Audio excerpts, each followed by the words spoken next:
जादुई सोने के मटर। श्यामपुर नाम के नगर में रमा नाम की एक औरत रहा करती थी। वो बहुत ही दयालु किस्म की थी। उसके पड़ोस में सुधा नाम की औरत रहा करती थी। उसका स्वभाव भी बहुत सरल था। उन दोनों में गहरी दोस्ती थी। वो दोनों कुछ न कुछ कारण से एक दूसरे से मिला करती थी। वो एक दूसरे से बहुत अच्छा व्यवहार किया करती थी। बाजार में अगर जाना हो तो दोनों साथ में ही जाया करती थी। दोनों एक दूसरे की अच्छी सहेलियां थी। रमा का पति सुमित बैंक में मैनेजर था और सुधा का पति संदीप एक प्राइवेट कंपनी में मैनेजर की पोस्ट पर था। दोनों भी अच्छे पड़ोसी थे। एक दिन रमा सुधा से, सुधा कहाँ हो? मैं यहाँ हूँ रमा, क्या कह रही हो? सुधा, मैं बाजार जाने वाली हूँ, तुम भी मेरे साथ बाजार आओगी? रमा, मुझे भी थोड़ी सब्जियाँ लानी है, मैं भी आऊँगी तुम्हारे साथ। कब जाना है? शाम के समय बाजार जाकर आएंगे। ठीक है। चलो फिर मैं चलती हूँ, शाम को मिलते हैं। ऐसा कहकर रमा अपने घर चली जाती है और सुधा अपना काम करने में व्यस्त हो जाती है।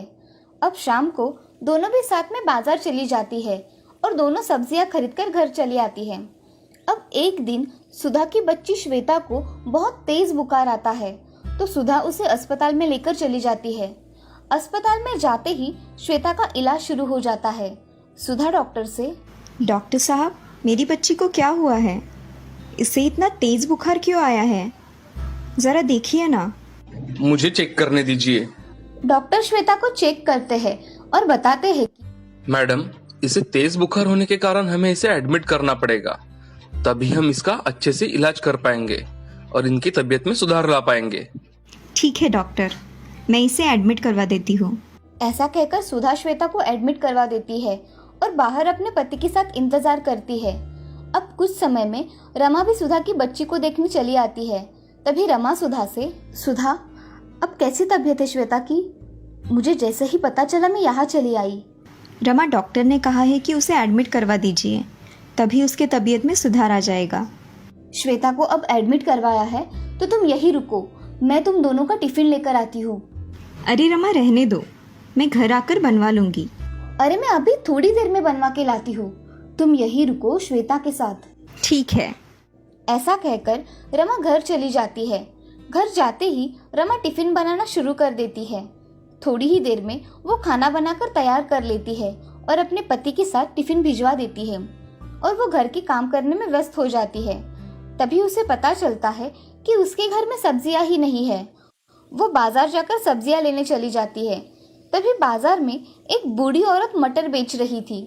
वो बूढ़ी औरत, मटर ले लो मटर। बेटी, ताजे मटर है, तुम ले लोगी तो मेरे सारे मटर खत्म हो जाएंगे। माँ जी, मुझे 1 किलो मटर दे दीजिए। अभी देती हूँ। ऐसा कहकर बूढ़ी औरत रमा को 1 किलो मटर नाप के देती है। रमा मटर और कुछ सब्जियां लेकर घर चली आती है। तभी रमा सारी सब्जियां तोड़ने लगती है। थोड़ी देर बाद रमा मटर छीलने बैठ जाती है। तभी वो देखती है कि उसके मटर के दाने पीले पीले दिखाई दे रहे हैं। वो सभी मटर के दाने निकाल कर देखती है तो उसे सारे मटर के दाने एक जैसे ही दिखते हैं और सभी दाने पीले रंग के होते हैं। रमा वो दाने हाथ में उठाकर देखती है तो उसे लगता है कि ये दाने सोने के हैं। ये मटर के दाने सच में सोने के तो नहीं? मुझे तो ऐसा ही लग रहा है कि ये सब मटर सोने के हैं। ऐसा हुआ तो कितना अच्छा होगा। रमा ऐसा सोच ही रही थी, तभी रमा का पति सुमित घर में आ जाता है और देखता है कि मटर के दाने पीले रंग के हैं। तभी वो रमा से, अरे रमा, इन मटर के दानों को तुमने क्या किया है? ये ऐसे क्यों दिख रहे हैं? मैंने इन्हें कुछ नहीं किया है, ये सोने के मटर के दाने हैं जो कि मुझे एक बूढ़ी औरत ने दिए हैं। क्या तुम सच कह रही हो? ये सोने के दाने हैं, मुझे देखने दो।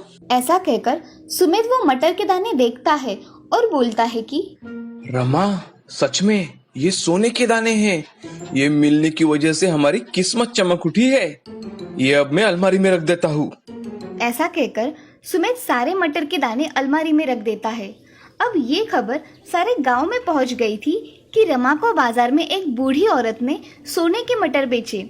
अब सभी लोग बाजार में जाकर सोने के मटर मिलते हैं क्या देख रहे थे, मगर उन्हें किसी को भी सोने के मटर नहीं मिलते। उसी बीच सुधा की बच्ची की तबीयत और ज्यादा बिगड़ जाती है। अब सुधा को हर रोज ढेर सारे पैसे लग रहे थे।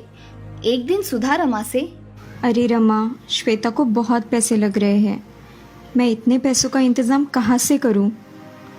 ये भी पैसों का देख रहे हैं मगर कुछ नहीं हो रहा। हमारे पास के सब पैसे खत्म हो गए हैं, मैं अब क्या करूँ रमा? अरे सुधा तुम मायूस मत हो, कुछ ना कुछ रास्ता तो निकल ही आएगा। और हम है ना, तुम सिर्फ श्वेता की ओर ध्यान दो, बाकी का हम सब देख लेंगे। रमा सोच में डूब जाती है और उसे एक रास्ता मिल जाता है। वो घर आकर सुमित से पूछती है कि अजी, मैं सोच रही थी कि अगर हम सुधा बहन को थोड़ी मदद कर दे तो अच्छा होगा, उसे पैसों की बहुत जरूरत है। अरे तुम सही कह रही हो, मगर हम इतने पैसे कहाँ से लाए? हमारे पास इतने पैसे नहीं है। अजी मेरा ऐसा विचार है कि हम हमारे पास के थोड़े सोने के मटर अगर सुधा को दे दे तो उसकी मदद हो जाएगी। तुम ऐसा ख्याल मन में भी नहीं लाना, समझी? वो मटर के दाने हमारे हैं, हमें बुढ़ापे में काम आएंगे। जी ठीक है। ऐसा कहकर रमा अपना काम करने चली जाती है, मगर उसके मन में सुधा को मदद करने की चाह थी। रमा मन ही मन कुछ सोचने लगती है, तभी उसके दिमाग में एक अच्छी कल्पना आती है। रमा खुद से ही, अगर मैं इस मटर के दाने को सुनहरा कलर दूं तो असली और नकली का फर्क ही नहीं पता चल पाएगा और सुधा की मदद भी हो जाएगी। ऐसा मन में सोचकर रमा बाजार चली जाती है और वहां से कलर खरीद लाती है। घर आकर उन सोने के मटर में से कुछ दाने निकालकर उसमें हरे मटर के दाने सुनहरे रंग के करके उस सोने के मटर में डाल देती है और कुछ सोने के मटर निकालकर अपने बैग में भर लेती है और टिफिन लेकर अस्पताल में चली जाती है। अस्पताल में जाकर रमा सुधा से, अरे सुधा, मैंने तुम्हारे लिए टिफिन लाया है, तुम सब खाना खा लो। और ये लो सोने के मटर के दाने, इससे तुम श्वेता का इलाज करवा सकती हो। अब तुम्हारा टेंशन भी खत्म हो जाएगा।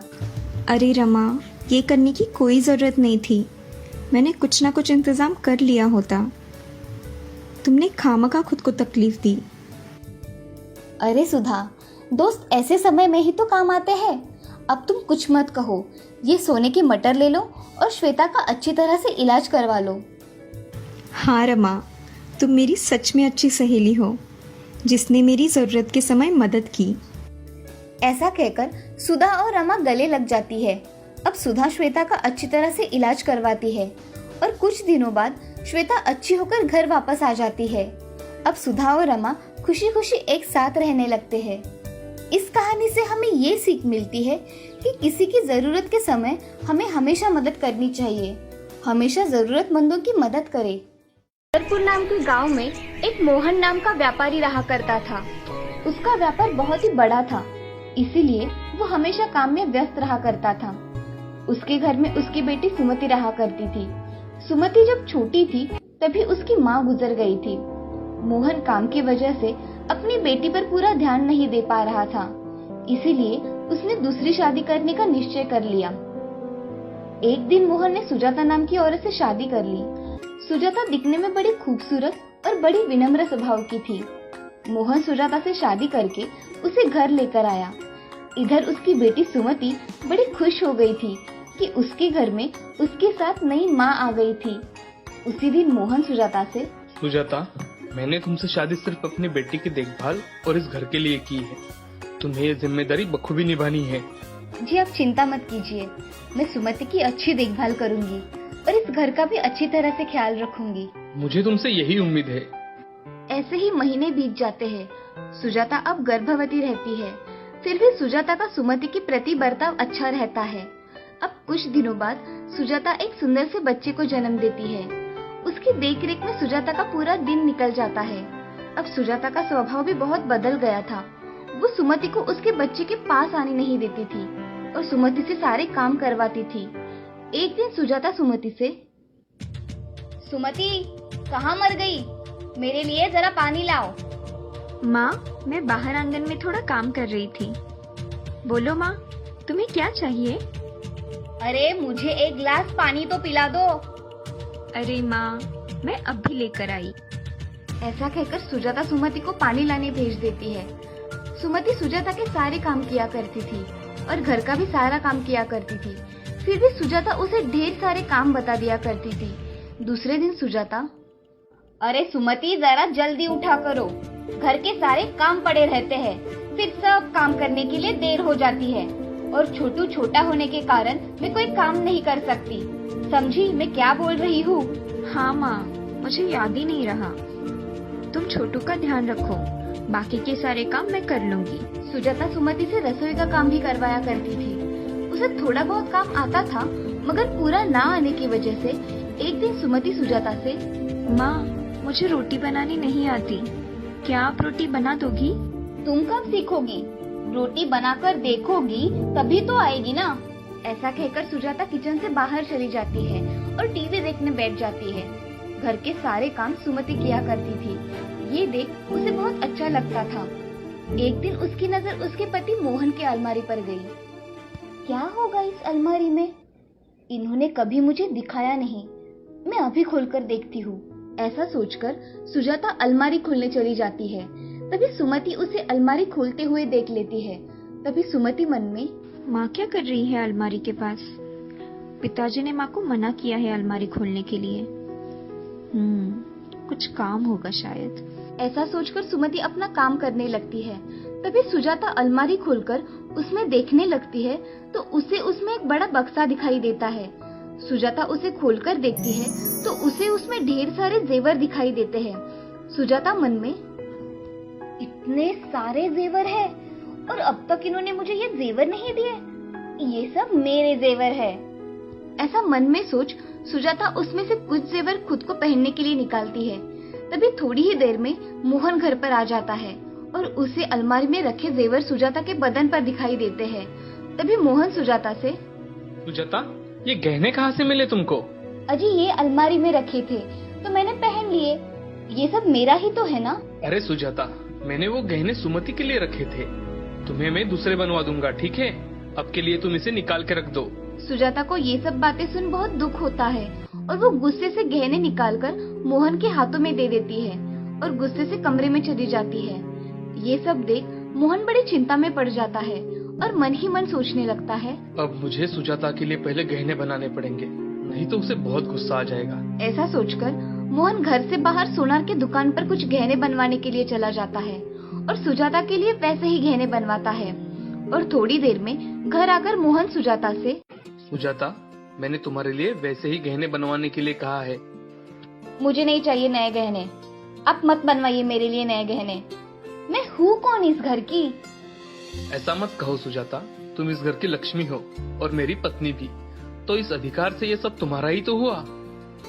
फिर मुझे वही पुराने गहने चाहिए जो आपके पहले पत्नी के हैं। अब मोहन उसकी बातें सुन चुप हो गया। उसने मन ही मन वो सारे गहने सुजाता को देने का तय कर लिया। अच्छा ठीक है, तुम्हें वो गहने चाहिए ना, तुम रख लो, नए गहने में सुमति के लिए रखवा दूंगा। हाँ ठीक है। ऐसा कहकर सुजाता वहाँ से काम करने के लिए निकल जाती है। ऐसे ही बहुत दिन बीत जाते हैं। सुजाता अब आराम से जीवन व्यतीत कर रही थी और सुमति घर के सारे काम किया करती थी। अब सुमति बड़ी हो गई थी। उसकी शादी की उम्र हो जाने के कारण मोहन ने उसकी शादी एक अच्छे घर में कर दी। अब सुमति अपने ससुराल चली गई थी। इधर कुछ दिनों में मोहन को बीमारी की वजह से बिस्तर पकड़ना पड़ा और उसी में ही उसकी मौत हो गई। अब सुजाता घर की मालकिन हो गई थी। वो नौकरों पर अपना हुक्म चलाया करती थी। उसका बेटा अशोक भी अब बड़ा हो गया था। अब उसकी भी शादी सुजाता ने करवा दी थी। एक दिन अशोक सुजाता से, माँ, मुझे कुछ रुपए चाहिए। तुझे रुपए क्यों चाहिए अशोक? माँ, मुझे कुछ काम है इसलिए चाहिए। हर बार आपसे पूछकर रुपए लिया करूँ क्या? अरे नहीं मेरे बच्चे, मेरे कहने का ये मतलब नहीं था। ये सब तेरा ही तो है, मगर मेरी कुछ बातें सुन लिया कर, तेरे भले के लिए तो कह रही हूँ।